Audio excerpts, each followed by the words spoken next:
Throughout our previous sessions, we have studied wealth creation and investing activities. The focus of today will be on how investments should be financed. The financing cycle in orange on this slide displays the cash inflows and outflows resulting from financing activities.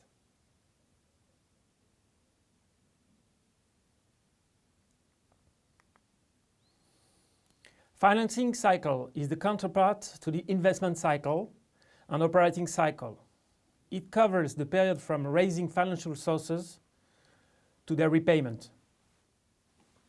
This cycle includes capital increases in cash, the payment of dividends, meaning payment out of the previous year's net profit, share buybacks, change in net debt resulting from the repayment of borrowings, new borrowings, changes in marketable securities, and changes in cash or cash equivalents. In the water sector, investment grants and operating subsidies from government or international donors can be a significant source of funding. The balance sheet. The balance sheet lists the assets, liabilities, and equity accounts of the company at year-end. While assets are listed from the less liquid to the most liquid, liabilities are listed from the longest term of repayment to the shortest. Furthermore, the company uses shareholders' equity and bank or financial debts to finance its investments. Those funds are due on mid and long term, meaning over a year.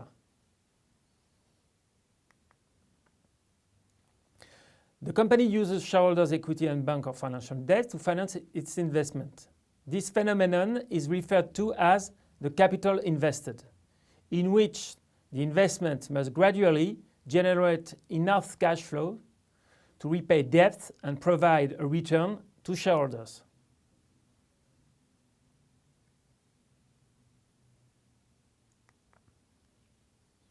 The purpose of the cash flow statement is to provide information about where the cash was generated as well as spent on.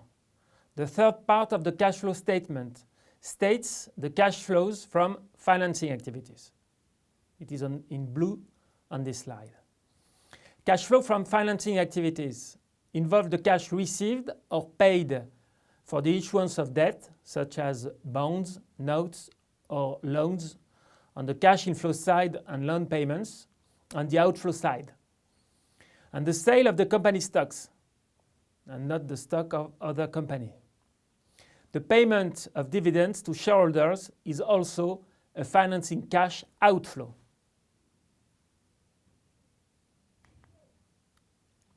How to assess the financing policy? The question is there enough cash flow to repay debt? If the problem is a liquidity problem, meaning too much debt maturing within a short space of time, new debt is raised to pay back existing debt early or when due in order to spread the repayment burden over several years. If the problem is a solvency problem, meaning too much short-term debt given the company's ability to generate cash flows and the value of its assets, a much more comprehensive restructuring of liabilities will have to be performed that could include loan write-offs, converting debt into equity, a capital increase, or asset disposals.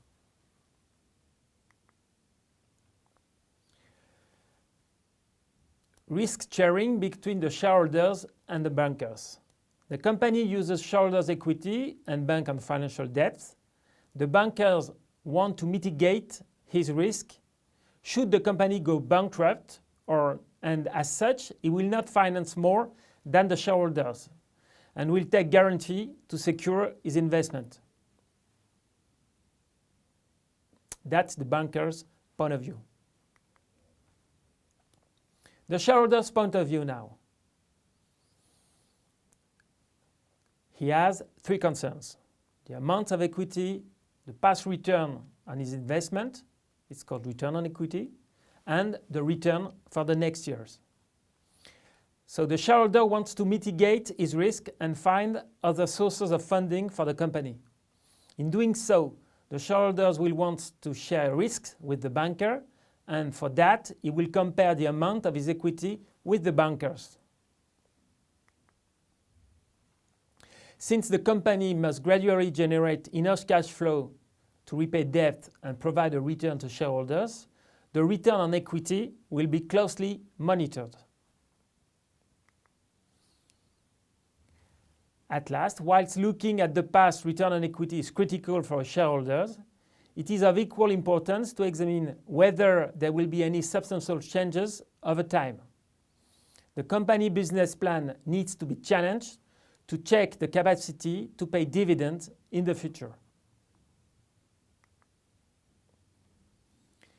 Computing financial ratios and analyzing them will help us in understanding if the bankers' and shareholders' expectations are met.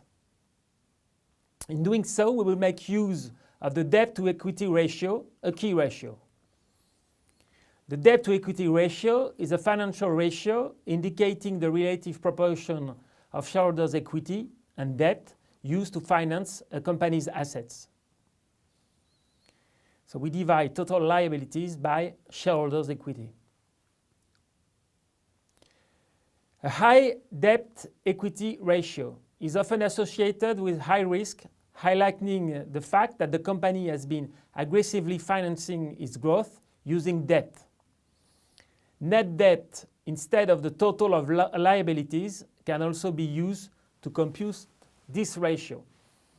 So the target for this ratio should be 1 and the maximum should be 1.5.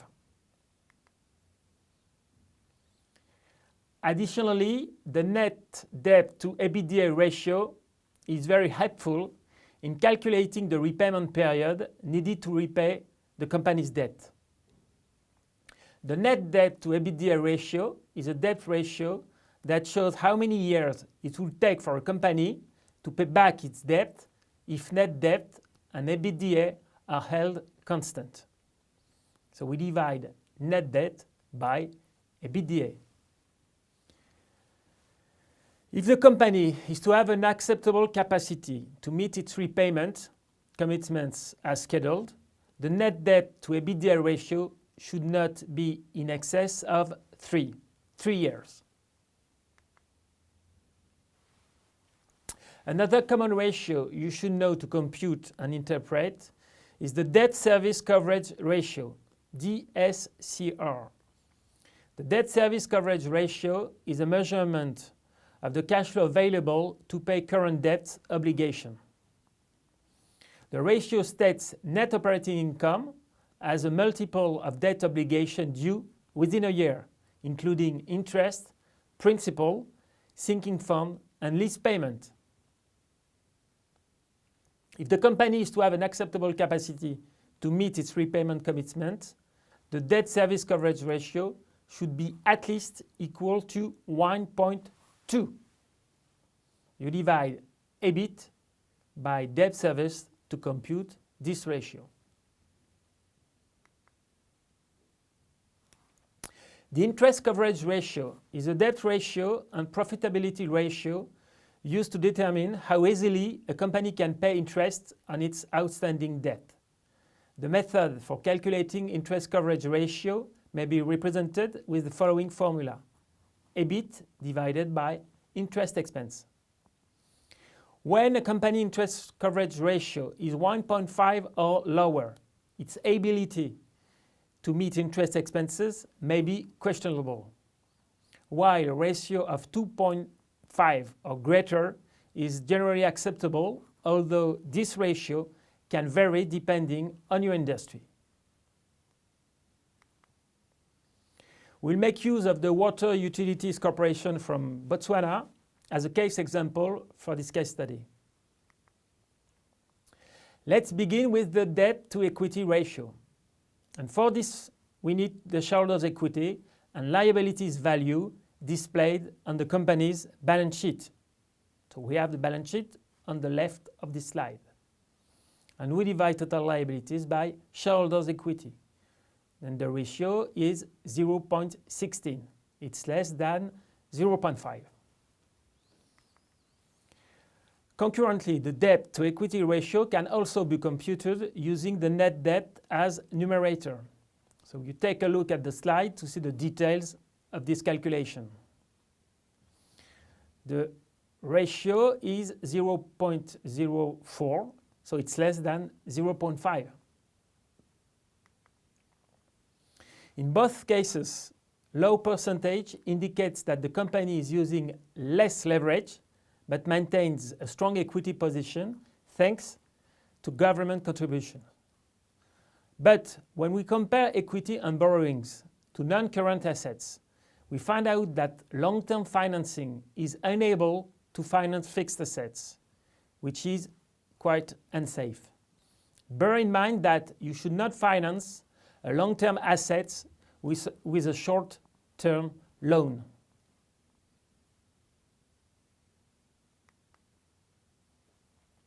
Then we compute the net debt to EBITDA ratio.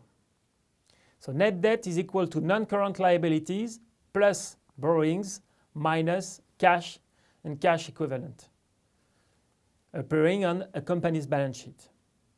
We have already computed the EBITDA in our previous video related to the margin analysis of a water company.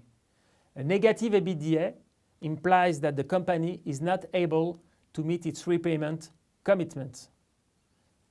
So since the denominator is negative, it is not relevant to compute this ratio. Once we have proceeded, we can now calculate the debt service coverage ratio. We can easily find the EBIT or operating profit in the P&L. Debt service is referred to as the cash required for a particular time period to cover the repayment. This information can be obtained in the cash. Bon, je vais reprendre cette slide. Once we have proceeded, we can now calculate the debt service coverage ratio. We can easily find the EBIT or operating profit in the P&L. Debt service is referred to as the cash required for a particular time period to cover the repayment of interest and principal on a debt. This information can be obtained in the cash flow statement. We note that net cash from financing activities is positive, owing to the cash grants received from the government. So EBIT divided by debt service, the ratio is 1.6, so it's more than 1.2, the target. Finally, we carry on with the calculation of the interest coverage ratio. The value of the interest expenses can be found in the P&L or in the cash flow statement as well.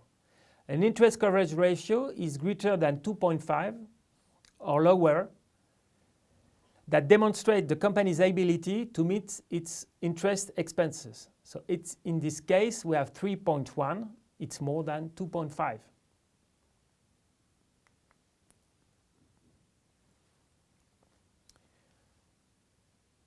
While it is highly recommended to perform a financial analysis over 3 to 5 years, the last 2 years of a financial analysis gives a good overview of the financial structure of the company.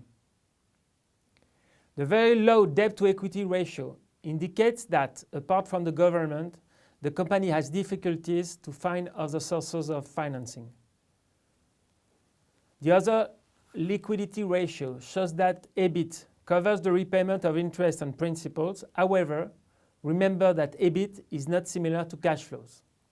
A negative EBITDA demonstrates a real issue with cash flows.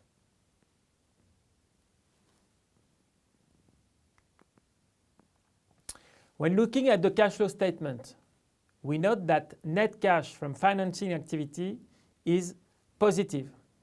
It's 543,000 of PULAs, thanks to cash grant received by the government. The addition of capex and cash flows from operation is called free cash flows. and was financed by the government. Those grants were the main reason for the improvement of the cash position at year end. In light of this, there is a real concern about the corporation's ability to keep afloat without the financial support of the government.